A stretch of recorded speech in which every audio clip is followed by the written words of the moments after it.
খগেন বুড়ো নিজের বাড়ির দাওয়ায় বসে হুঁকোতে ভুড়ুক ভুড়ুক তামাক টানছে আর মাঝে মধ্যেই খ্যাক খ্যাক করে কেসেই চলেছে।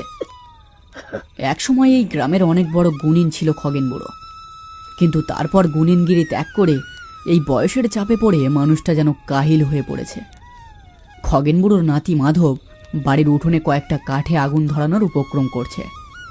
এই বাড়িতে ওরা দুজনেই থাকে, বাকি বাড়ির সদস্যরা সবাই অনেক আগেই পরলোকে পাড়ি দিয়ে দিয়েছে। দাদু, এই আসো আসো, আগুনের তাপ নেবে আসো। এই ঠান্ডায় আগুনের তাপ নিলে শরীরের জট একেবারে ছেড়ে যাবে, বুঝেছো? আরে রাখ তোর জট, আমি শীত কাটানোর ওষুধ সেবন করছি, দেখতে পাচ্ছিস না বেটা? হ্যাঁ,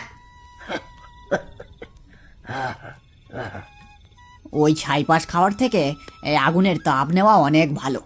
তোমায় কে বোঝাবে বলো তো দাদু? কি বোঝাবুঝির কথা হচ্ছে দাদু নাতির মধ্যে?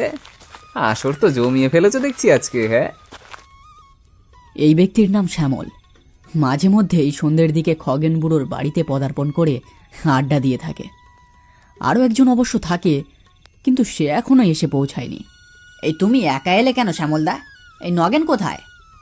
আরে আমি ওর বাড়ির পাশ দিয়ে আসার সময় অনেকবার ডাক দিলাম, কিন্তু ব্যাটা কোনো সাড়াই দিল না। আগর তো আমি একাই চলে এলুম। তা ভালোই করেছো, ও বোধহয় আজকে আর আসবে না। তুই কি করে জানলি ও আজকে আসবে না? না মানে নিশ্চিত হলি কিভাবে যে আসবেই না? নিশ্চিত নই, কিন্তু দুপুরের দিকে ওকে আমি মোড়ের মাথায় এই শৈলেনের সাথে দেখেছিলাম। দুজনে সন্ধ্যায় কোথাও যাওয়ার কথা বলছিল, আমি অস্পষ্ট শুনেছিলাম, তাই নিশ্চিত নই। কার কথা হচ্ছে এত? হ্যাঁ, কার কথা হবে আবার? নগেনের। হ্যাঁ, ছেলেটা তো এখনো এলো না। কি হয়েছে বলতো?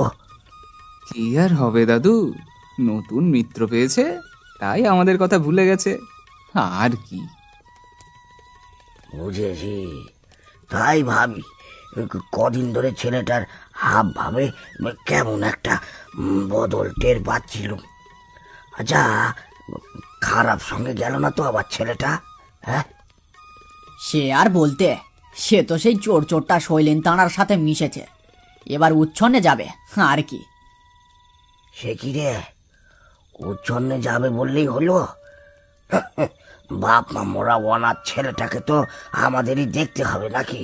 হ্যাঁ, শৈলেনের মতো উদ্বাস্তুর সাথে থাকলে ছেলেটা তো এমনি শেষ হয়ে যাবে। কাল তোদের সাথে নগেনের দেখা হলে আমার সাথে একবার দেখা করে যেতে বলিস তো।